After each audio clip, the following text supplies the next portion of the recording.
Dois mergulhadores fazem o primeiro mergulho em uma longa seção subaquática da caverna Ogof Agen Alved, no sul do país de Gales. Eles estão nos limites conhecidos de uma das cavernas mais complexas do Reino Unido, tentando ser os primeiros a atravessar essa seção inundada da caverna. É um local remoto. Eles já mergulharam por 3 passagens subaquáticas da caverna e rastejaram e caminharam por quilômetros de caverna seca para chegar a este local. Eles mergulharam o máximo que puderam nesse trecho inexplorado e levaram o suprimento de ar ao limite quando encontram o que estavam procurando. Enquanto seguem essa rampa que leva até a superfície, percebem que cometeram um erro terrível de cálculo. No verão de 1974, Martin Farr e Roger Solari buscam ir mais longe e fundo do que qualquer um em uma das cavernas mais difíceis e famosas do Reino Unido. Eles são tidos como 2 dos melhores mergulhadores de cavernas britânicos de sua geração. Martin Farr tem 23 anos. Ele explora cavernas desde os 10 anos de idade e mergulha em cavernas há 3 anos. Aos 23 anos, ele já é um experiente mergulhador e explorador de cavernas, bem conhecido na comunidade de mergulho em cavernas do Reino Unido. Nos últimos 3 anos, ele tem mergulhado com o espeleólogo e mergulhador de cavernas Roger Solari. Solari tem 24 anos e ambos os mergulhadores têm experiência semelhante. Solari, natural da floresta de Dean, Gloucestershire, pratica espeleologia e mergulho desde os 12 anos. Roger Solari é um mergulhador de cavernas dedicado e resistente. Ele é conhecido por seus feitos. Ele completa regularmente expedições de espeleologia difíceis, avançando ainda mais nas cavernas e mapeando novas rotas subterrâneas. Juntos, eles descobriram e exploraram quilômetros de novas cavernas no país de Gales e na Irlanda, conquistando reconhecimento nesse processo. Farr e Solari buscam ultrapassar limites na exploração de cavernas, usando suas habilidades de mergulho para chegar aos locais subterrâneos mais perigosos e remotos possíveis. Mas nem sempre é fácil para eles encontrar o próximo desafio para aumentar sua reputação. No início dos anos 70, as melhores cavernas já estavam reservadas por outros mergulhadores. Outro mergulhador pode ter chegado primeiro a uma caverna ou feito mais progresso até então e colocado uma marca não oficial nela. Farr e Solari ficam frustrados com a quantidade de locais de exploração privilegiados que eles não podem reivindicar para si mesmos. Eles moram no sul do país de Gales, perto de Ogof Agen Alved, uma das melhores cavernas do Reino Unido. Eles querem explorar essa caverna, mas outro espeleólogo chamado John Parker já está explorando o sistema de cavernas. Finalmente, a sorte os favorece. Após 1 ano sem atividade, percebem que Parker perdeu o interesse em explorar a caverna. Isso abre a oportunidade para Farr e Solari continuarem a exploração da caverna de onde Parker parou. A dupla vai avançar até os sifões terminais a Jussante de Agen Alved. Ogof significa caverna em galês. Ogof Agen Alved é um sistema de cavernas encontrado nas rochas calcárias do escarpamento de Llangatock, no sul do país de Gales. Ela está localizada a oeste da cidade de Abergavenny e próxima à cidade menor de Crickhowell.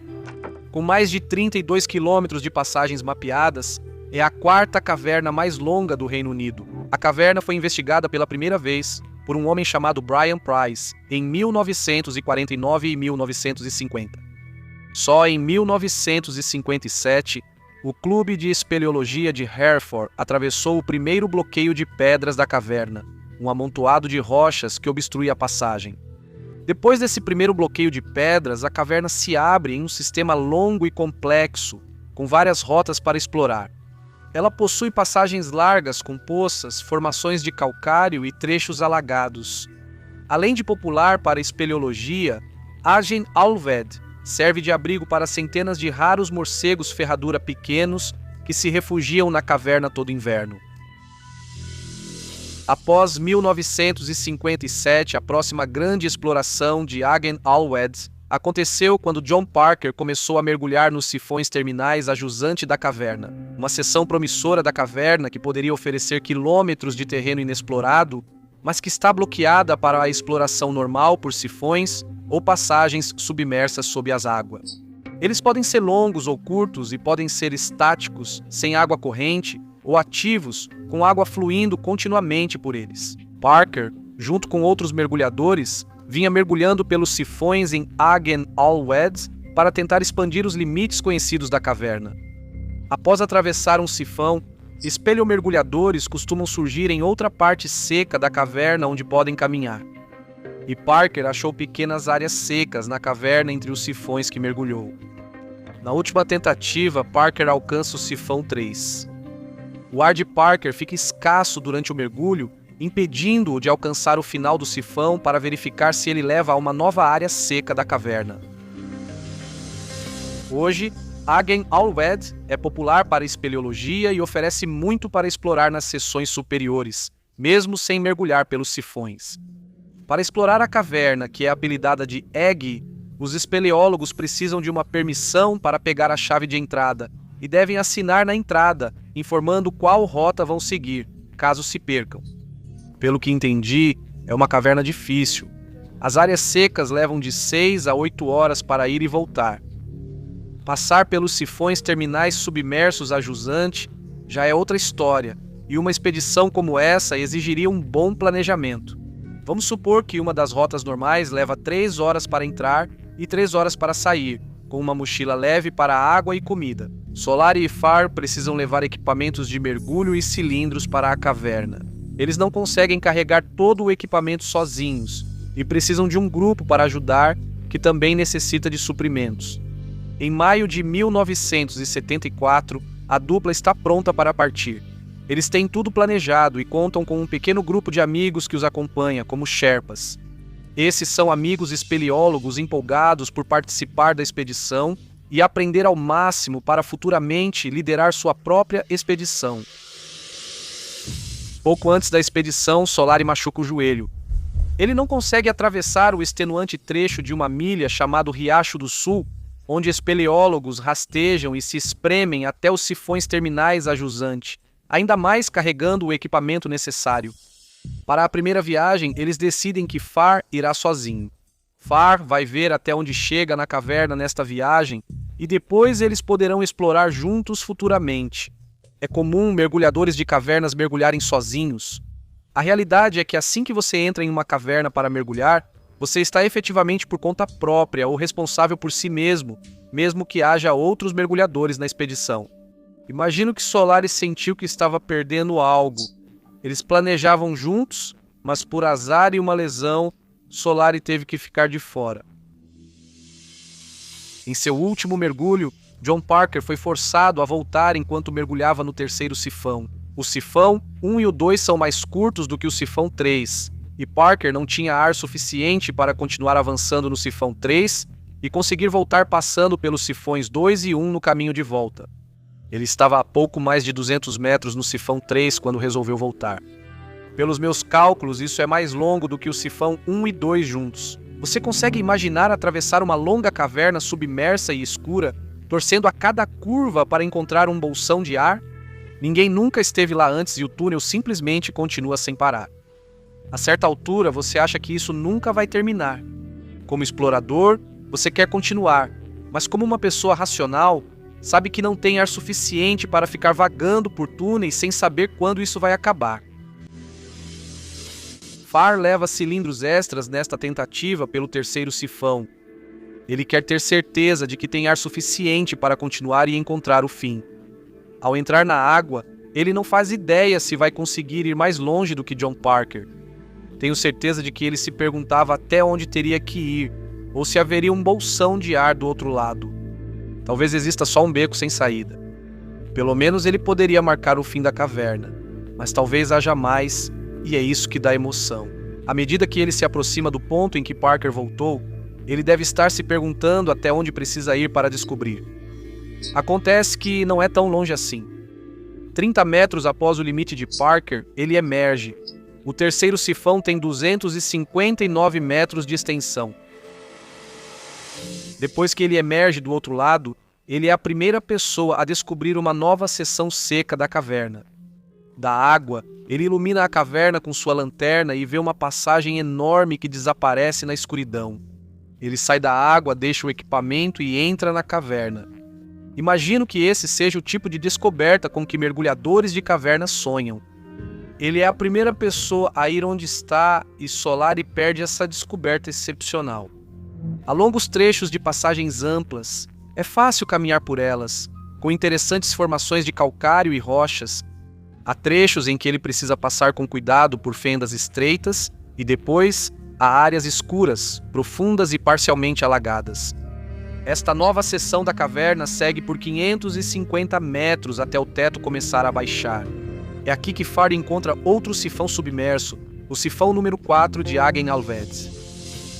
Far se reúne com seu grupo de expedição e a equipe segue de volta para fora da caverna para encontrar Solari e depois ir ao pub para comemorar. Acredito que a comemoração para Solari tenha sido agridoce. Claro que ele ficaria animado e até orgulhoso de seu amigo Far e, ao mesmo tempo, absolutamente arrasado por ter perdido. Os dois focam no sifão número 4. No dia seguinte, eles planejam o mergulho e provavelmente passam um tempo sonhando acordados com a caverna além. Um mês depois, no sábado, 15 de junho de 1974, Far e Solari estão de volta a Agen Alved para continuar sua exploração. Eles vão mergulhar juntos, mas vão operar como mergulhadores solo. Como mergulhadores solo, cada um é responsável por si e pode voltar a qualquer momento, deixando o outro continuar sozinho. Eles entram na caverna com equipamento de mergulho e uma pequena equipe para ajudar a carregar o necessário, prontos para uma longa exploração. Mergulhar nos sifões terminais de Agen Alved exige transportar o equipamento por vários quilômetros de trechos secos e difíceis, antes de alcançar as áreas subaquáticas. Eles caminham, escalam e às vezes se esgueiram por passagens da caverna. Alguns são buracos muito estreitos pelos quais uma pessoa mal consegue passar. A equipe passa cada item do equipamento de mão em mão por essas passagens apertadas. Juntos, eles devem ter mais de 100 quilos de equipamento para carregar pelo sistema de cavernas só para chegar ao sifão 1. O grupo de apoio vai até o sifão 1 e a partir daí Far e Solari seguem sozinhos. No começo da exploração, cada mergulhador leva 3 cilindros de ar, um carretel de caverna para desenrolar a linha e navegar nos túneis subaquáticos, além de botas de espeleologia para os trechos secos. Os 3 cilindros devem fornecer ar suficiente para que eles passem pelo sifão 1 e 2, depois pelo sifão 3 e entrem no sifão 4. Eles esperam que isso seja ar suficiente para chegar até o final do sifão 4 e depois ar suficiente para retornar pelos sifões 4, 3, 2 e 1. Na caverna seca, entre os sifões 2 e 3, cada um deixa o cilindro semi-vazio que usaram para chegar até ali. Esses são pequenos cilindros Tadpole e eles vão usá-los novamente na volta. Eles continuam para o sifão 3 com os 2 cilindros restantes. O sifão 3, com 259 metros de comprimento, é atravessado sem incidentes. Quando eles emergem, colocam suas botas de espeleologia e seguem para o trecho de 550 metros da caverna que Far descobriu recentemente, descendo em direção ao início do sifão 4. Aqui, sem a ajuda dos amigos para carregar o equipamento, eles percorrem o difícil caminho em meia hora até o próximo mergulho. Eles olham para o poço escuro à sua frente e se preparam para entrar na água. Neste momento, os 2 mergulhadores estão em um local extremamente isolado. Eles estão a quilômetros para dentro de uma caverna e estão prestes a mergulhar em um perigoso e desconhecido túnel subaquático. O resgate, mesmo em uma parte seca da caverna em um lugar como este, é muito difícil e levaria muito tempo para alcançá-los. Se algo der errado debaixo d'água, você está totalmente por conta própria. Imagino que eles sintam medo e empolgação. Eles decidem, já que ambos estão fazendo um mergulho exploratório, que pela primeira vez em sua parceria, eles farão o mergulho juntos, bem próximos. Far normalmente lidera. Da última vez, Far mergulhou sozinho e fez uma descoberta monumental sem seu amigo. Eles querem conquistar esse território juntos. Tenho quase certeza de que Far quer que seu amigo vivencie a sensação da descoberta tanto quanto Solari deseja, mas ambos ainda exploram de forma independente. Se algum dos mergulhadores se sentir inseguro em algum momento, pode voltar e deixar o outro seguir sozinho. Eles trocam os reguladores para o último cilindro cheio. Os cilindros usados para mergulhar no sifão 3 não estão mais cheios. Eles ainda vão levar esses cilindros para um mergulho, reservados apenas para uma emergência absoluta. O ideal seria que o cilindro reserva tivesse seu próprio regulador, mas esses são jovens que estão começando a vida e não têm orçamento para várias redundâncias.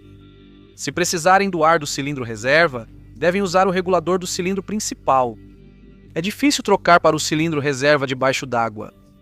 O ideal é fazer isso em uma bolsão de ar ou após um sifão, mas os mergulhadores não planejam situações onde precisem usar cilindros reserva. Li um artigo dizendo que os cilindros de Solari tinham flutuabilidade levemente positiva e que ele estava com pouco lastro.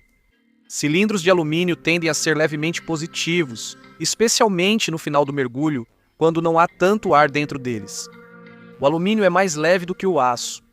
Acredito que ele usava cilindros de alumínio. Se seu equipamento tem flutuabilidade positiva e você está com pouco peso, ou seja, sem chumbo suficiente no cinto para compensar a flutuabilidade, precisa bater as nadadeiras ou chutar para descer e evitar quicar no teto da caverna. Você é sempre exigido mental e fisicamente. Você consome mais ar porque está nadando ativamente o tempo todo e, como está constantemente pensando em não bater no teto da caverna, isso pode aumentar sua carga mental. Dizem que os cilindros de FAR têm flutuabilidade negativa. Cilindros de aço sempre afundam. Diferente de Solari, FAR só adiciona um pouco de ar ao colete e mantém a flutuabilidade neutra, algo essencial em cavernas.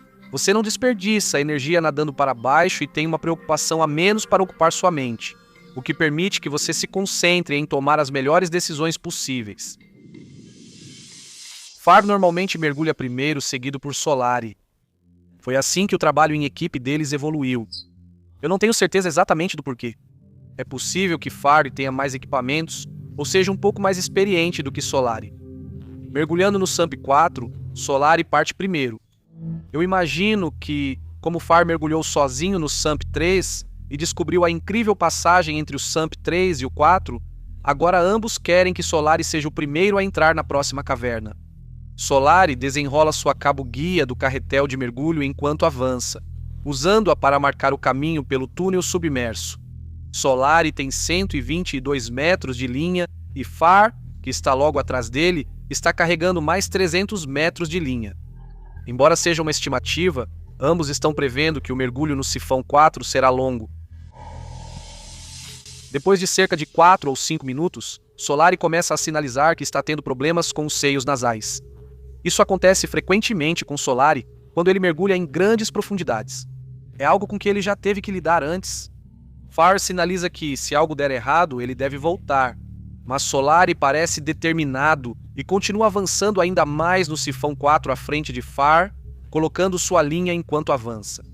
O túnel do sifão 4 desce em ângulo e, enquanto Solari avança, a pressão da água comprime ainda mais seus seios nasais. A dor aumenta, somando-se ao seu desconforto e carga mental. FAR pergunta se ele quer voltar, mas ele insiste em continuar. A 120 metros do início do sifão, a linha de caverna de Solari acaba. O carretel vazio é cortado e FAR amarra sua linha na de Solari e então assume a liderança. FAR verifica seu medidor de profundidade, que indica 15 metros de profundidade. O túnel à frente continua descendo ainda mais. Os dois mergulhadores percebem que será um mergulho longo e profundo. Eles continuam puxando lentamente, nadando e rastejando pelo túnel subaquático. FAR observa seu manômetro e percebe que está perto do limite de 1/3. Mergulhadores de cavernas seguem a regra dos terços.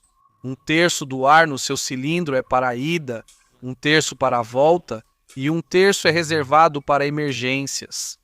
A regra é simples. Use 1/3 do cilindro para mergulhar e volte. Se você usar metade do seu cilindro e então encontrar um problema que te atrase, não vai ter ar suficiente para sair a tempo. Reservar 1/3 do ar é uma medida de segurança. FAR sabe que deve voltar em poucos minutos. Ele também sabe que Solari, que tem cilindros um pouco menores, terá um pouco menos de ar do que ele. Far continua mesmo depois de atingir seu limite de 1/3. Alguns minutos se passam, mas Far decide que vai avançar só mais um pouco. Ele sinaliza para Solari que vai continuar e que Solari deve voltar se precisar. Ele presume que Solari vai voltar. Solari é um mergulhador experiente e responsável e deve tomar a decisão sensata. Após sinalizar para Solari, Far segue com o que acredita ser uma exploração solo no Sifão 4. Tenho essa sensação irritante de que Solari está determinado a não perder a próxima descoberta. Já vi isso em outros mergulhadores de cavernas que parecem obcecados pelo objetivo. Solari tem problemas de flutuabilidade e nos seios nasais que aumentam sua carga mental. O túnel continua descendo até 21 metros de profundidade e cerca de 30 metros depois, Far vê uma encosta íngreme de cascalho através da água turva e ela está subindo. Ele espera que ela suba até um bolsão de ar, ou melhor ainda, até outra caverna. Ele olha para o manômetro e está com quase meio cilindro de ar. Ele sabe do perigo de continuar. Para mim, é bastante interessante pensar no que envolve tomar a decisão de voltar. Solari e Far planejam isso há meses. Se ele voltar agora, não se sabe quanto tempo até a próxima tentativa deles. Alguém vai se antecipar e fazer a próxima grande descoberta? Eles usaram todo o equipamento para chegar até aqui. Se a expedição tivesse mais equipamentos no acampamento base, mais cilindros, então a decisão de voltar seria mais fácil de tomar.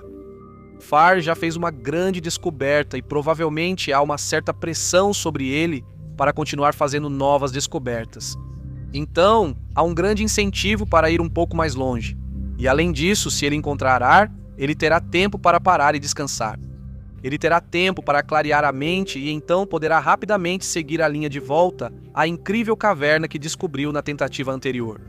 Tenho certeza de que o fascínio por descobrir outra grande caverna também influencia. Ele acelera pela margem de cascalho esperando encontrar ar no topo.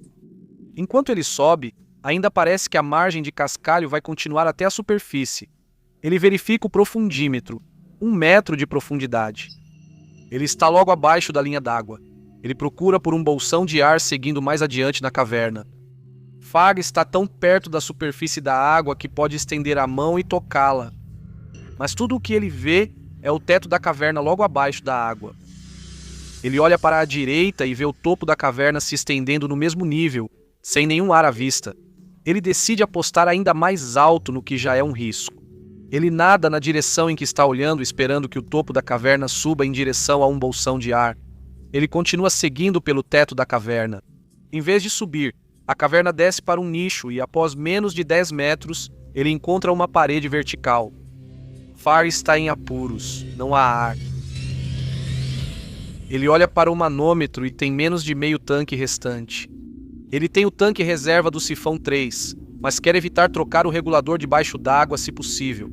Trocar o regulador de um tanque para outro debaixo d'água é difícil e perigoso, mas pode valer a pena considerar em uma situação apertada. O melhor é evitar. Hoje em dia, espeleólogos sérios não mergulham sem múltiplas redundâncias e um regulador em cada tanque. E ele precisa do tanque reserva para voltar pelo Sifão número 3. Ele realmente precisa conseguir voltar usando o ar do tanque principal. O estresse da situação está aumentando e Far acha difícil pensar com clareza. Ele se prepara para descer e subir pelo corredor que leva ao início do sifão o mais rápido possível. E então, quando ele se vira para sair, o impensável acontece. Ele vê Solari mais acima do que ele no teto do corredor procurando por ar. Ele nunca se virou. Far nada até Solari e sinaliza que eles precisam sair do sifão. Solari não responde com nenhum sinal. O sinal de Far é claro o suficiente. Far deixa seu carretilha de lado para Solari seguir e avança rapidamente pela linha à sua frente. Ele chega ao ponto mais profundo, na base do banco de cascalho. Ele desce rapidamente e não equaliza os ouvidos direito durante a descida, e agora está sentindo muita dor. Sua cabeça está girando com uma mistura de estresse, dor e esforço físico por ter que se apressar para atravessar o túnel, mas ele precisa continuar se movendo. Durante os minutos seguintes, ele rasteja e nada pela água turva de volta pelo túnel, tentando ser o mais rápido e metódico possível, enquanto trabalha para manter a respiração controlada para não desperdiçar o pouco ar que ainda lhe resta. Ele continua seguindo a linha que colocou com seu carretel E, pouco antes do ponto onde sua linha está amarrada à de Solari, a 122 metros da caverna e do ar fresco, ele para. Ele decide esperar para ter certeza de que Solari está seguindo. Parece que ele está ali por muito tempo, mas mesmo assim ele espera. Ele fica ali por apenas um minuto muito longo. Ele ainda está a mais de 120 metros do início do sifão. Seu cilindro principal está quase vazio. Ele pensa em voltar para procurar Solari, mas sabe que não tem reservas de ar suficientes para descer novamente pelo túnel. Ele precisa sair. Ele continua voltando para a superfície, tentando se manter o mais calmo possível, enquanto lida com uma dor de cabeça latejante. Farr retorna à superfície na entrada do sifão 4.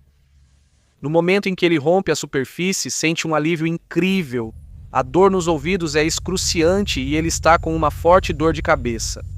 Ele fica parado na lago com a cabeça entre as mãos por cerca de 5 minutos, se perguntando se machucou seriamente. Não encontrei referências sobre isso, mas creio que há 2 fatores. Sim, ele pressionou os tímpanos, o que pode ser muito doloroso. Acho que ele também se esforçou e fez respiração intermitente para economizar ar, que é segurar a respiração por curtos períodos. Debaixo d'água, a maior pressão e os efeitos do dióxido de carbono ao prender a respiração podem causar forte dor de cabeça. Aos poucos, a realidade da situação e dos últimos 30 a 40 minutos começa a ser assimilada. Ele está sozinho na lago. Solari ainda está dentro do sifão. Tudo o que ele pode fazer é sentar e esperar seu amigo emergir. Pensamentos sobre o que poderia ter acontecido e, a essa altura, o que provavelmente já aconteceu com seu amigo o atormentam. Não há nada que ele possa fazer além de sentar na margem e esperar. Ele observa a água, esperando a linha se mover. Um grupo de bolhas espumantes gira lentamente, movendo-se silenciosamente pela superfície da água. Farr pensa em voltar à água para buscar Solari. Após uma espera agonizante, Farr percebe que já se passaram várias horas. Ele se dá conta de que não faz sentido continuar onde está. Ele decide ao menos tentar fazer um breve exame da primeira seção do sifão. Ele está com o ar perigosamente baixo, e isso significa voltar para a água usando o cilindro de que precisa para sair pelo sifão 3, que tem 259 metros. Ele resolve entrar e olhar a si mesmo. Ele coloca seu equipamento, entra na água pronto para mergulhar. Quase certamente agora para encontrar o que deve ser o corpo sem vida de seu amigo. Ele estica suavemente a linha antes de entrar. Ele não quer se enrolar em uma linha solta, mas quando puxa, percebe que a linha está frouxa. Ele puxa novamente para deixá-la esticada. A linha simplesmente vem enquanto ele puxa e ele percebe que há algo errado com ela. Ela não está amarrada a nada. Ele não pode mergulhar seguindo uma linha solta, então continua puxando-a. Quando ele puxa 130 metros de linha, logo após o nó onde as 2 linhas estão unidas, perto do ponto no sifão onde ele parou e esperou na saída, ele descobre que a linha foi cortada com uma faca. Quando Solari estava voltando pelo túnel, ele deve ter se enroscado na linha e precisou cortar a linha para se soltar bem perto de Farr. Ao cortar a linha para se soltar, ele provavelmente perdeu a noção de orientação e se perdeu no túnel. Todo o tempo que ele passou enroscado fez com que simplesmente ficasse sem ar. Ele não conseguiria ir a lugar algum dali com tão pouco ar. Farr percebe que seu amigo está morto e que não há nada que ele possa fazer sobre a situação. Farr recolhe suas coisas e volta pelo túnel, se preparando para atravessar os 3 sifões que estão entre ele e a saída da caverna. Depois que Farr e sua equipe saem de Agen Al-Wed, uma operação de resgate é iniciada. A primeira tentativa, lançada logo em seguida, é adiada devido à baixa visibilidade debaixo d'água. Uma segunda tentativa é feita 5 dias depois com John Parker, mas ele só consegue avançar uma curta distância no sifão 4. Ele não acha o corpo de Solari.